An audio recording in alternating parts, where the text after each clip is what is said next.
Esperemos que os socialistas, que no passado adoraram o Deus da história, aprenderão suas lições. Dar-se-ão conta, afinal, que não apenas a economia de comando fracassou, mas também que o Estado social-democrático assistencialista é um Deus que falhou. Deepak Lal. As esquerdas brasileiras, ou será que só restam canhotos? Mesmo após a derrota mundial do socialismo, que elas consideram apenas um sucesso mal explicado, se atribuem duas superioridades: maior decência ética e maior ternura pelos pobres. Na realidade, sucumbem a interesses do corporativismo burocrático, em detrimento das massas, e reduzem a velocidade do crescimento econômico. E este é o único remédio efetivo para a pobreza. Um esplêndido livro recente, The Political Economy of Poverty, Equity and Growth, de autoria de dois economistas asiáticos, um indiano, Deepak Lal, e outro birmanês, H. Mint, ambos testemunhas da ineficácia do socialismo dirigista em seus respectivos países, desmistifica ilusões sobre o socialismo e sobre seu filho dileto, o estado de bem-estar social. É uma análise filosófica, política e econômica dos sucessos e insucessos da luta contra a pobreza em 21 países, inclusive o Brasil, entre 1950 e 1985. As conclusões são interessantes. O crescimento rápido sempre alivia a pobreza, independentemente dos esforços da burocracia assistencialista. Não há um efeito claro e certo do crescimento sobre a disparidade nos níveis de renda, podendo esta aumentar ou diminuir durante o processo de rápido crescimento.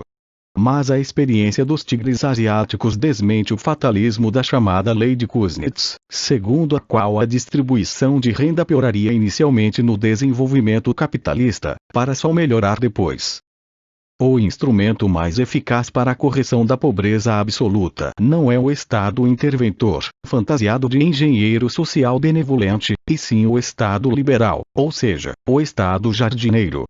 Este libera as energias produtivas do mercado, tributa pouco e procura assistir os pobres e desválidos por benefícios específicos para eles direcionados, preferencialmente através de entidades privadas, e não por esquemas globais de seguridade social, administrados por políticos e burocratas. A pobreza pode assumir vários aspectos. A pobreza estrutural, ou de massa, que até a Revolução Industrial parecia uma fatalidade humana. A pobreza conjuntural, que tradicionalmente advinha de desastres climáticos ou de guerras e conflitos políticos, mas que, na civilização moderna, provém também de ciclos econômicos que provocam desemprego e recessão. E o desvalimento, ou seja, a situação dos que não têm capacidade de trabalho por deficiências físicas ou mentais.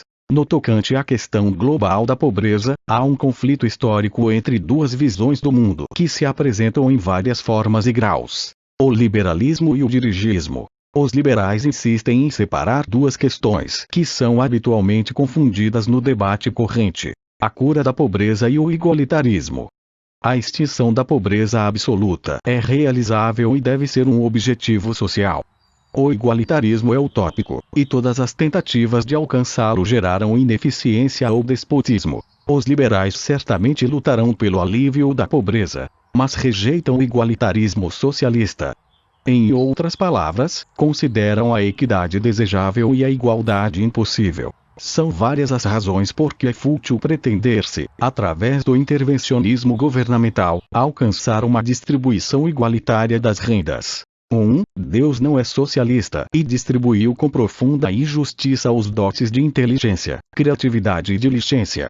2. Inexistindo normas objetivas de justiça, ou justiciadores sábios e benevolentes, torna-se perigoso tentar corrigir as injustiças divinas pela justiça social ditada pelo ideólogo, burocrata ou político de plantão. 3. Fazer justiça social pela abolição da propriedade, solução comunista, ou pela tributação distributivista, solução socialista, redunda em tirania política e expurgos em massa, ou então, em perda de eficiência econômica, a supertributação desincentiva a criatividade e o esforço. Donde ser melhor, como propõem os liberais, que o Estado seja mais modesto. Deve buscar a extinção da pobreza absoluta sem tentar implantar o igualitarismo. Por isso os liberais não falam em seguridade social universal e não simpatizam com a previdência pública compulsória. preferem falar em redes de segurança para os desvalidos ou em garantia de renda mínima para os realmente pobres. No Brasil, a coisa é ainda mais rudimentar. A cura da inflação é prefácio e precondição da cura da pobreza. Uma das deformações dos sistemas assistenciais desenvolvidos nas sociais-democracias é aquilo que George Stigler chama de privilégios dos diretores, isto é, a captura de benefícios pela classe média. Esta, nas sociedades industrializadas, é politicamente muito mais numerosa que os ricos e muito mais articulada que os pobres. Cria-se assim o transferstate, isto é, o Estado transferidor, de que o nosso índice é modelo exemplar. O transfer state morde os ricos pela tributação e pune os pobres com aposentadorias ridículas, desviando recursos para o bem-estar da classe média, professores, jornalistas, magistrados, militares, congressistas e burocratas, que gozam de aposentadorias precoces, desproporcionais às contribuições. São os chamados intitulamentos políticos. A única maneira de se evitar que o poder político da classe média puna a produtividade dos mais eficientes e explore a passividade dos pobres é substituir o sistema de previdência pública compulsória pela capitalização individual. É o sistema de cadernetas de poupança previdenciária, onde cada cidadão depositária sua contribuição, sabendo que os benefícios futuros disso dependem.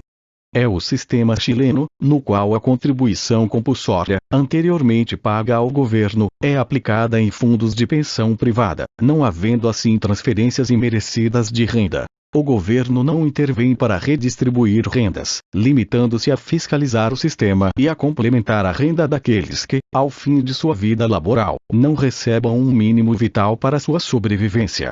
O curioso é que o tão vilipendiado general Pinochet, sem alardear superioridade ética ou sensibilidade social, intuiu duas coisas fundamentais para a diminuição da pobreza: o crescimento sustentado e a correção dos abusos do transfer state. Lau e Meint demonstram a precariedade das tentativas de distributivismo social em países de baixa taxa de crescimento. Durante algum tempo, Costa Rica, Sri Lanka e Uruguai foram exibidos como exemplos de países bem-sucedidos nessa conciliação. Isso durou pouco porque esses países entraram em crises fiscais, ou estagnação econômica, tendo o Uruguai tido que rever seu pesado Estado-providência a fim de absorver ideias do modelo chileno. A cura da pobreza não depende da decadência do político, da boa vontade do burocrata ou da piedade do clérigo. Depende do crescimento econômico. E as molas clássicas do crescimento continuam sendo a poupança, a produtividade e o espírito empresarial. Priorizar a realidade humilde, em vez de entronizar a utopia fugaz, é a grande virtude do liberalismo. Gostou do vídeo? Então deixe seu like, inscreva-se no canal e compartilhe com seus amigos.